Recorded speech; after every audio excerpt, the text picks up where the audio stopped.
Okay, so we're going to be looking at solving to find a missing side for Pythagorean theorem. So just to start out, kind of just as a reminder, whenever you have a right triangle, we label our parts A, B, and C. Now, A and B are interchangeable, right? Like we can put A down here and B over here, but C is always this side right here, and I know it is directly across from my right angle. That is how I can always find it.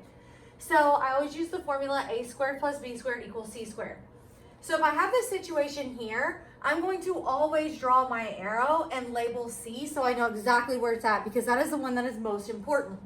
So if I write down, and you could label either one whatever you want it to be, but I'm just going to label this one A, and I'm going to label this one B. So I have A, B, and C. A is 9, B is 12, and I'm looking for C.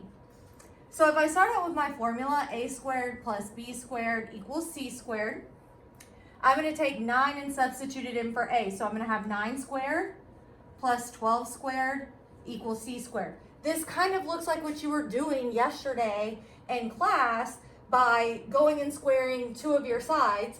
But in this case, I'm looking for C squared this time. I'm not proving that my right triangle, or that my three sides would make a right triangle. I know that it is a right triangle, and I'm trying to find the missing side.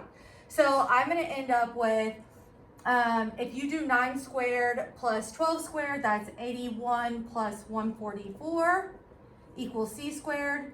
So I get 225 is equal to C squared. Now I'm looking for the side length. If 225 equals C squared, that is equaling the area. I don't want the big area of that box. I just want this side length. So I've got to undo this squaring thing. So I'm going to have to take the square root of 225 to get just C. And I end up with 15 as C. So I know my missing side length for C over here would be 15.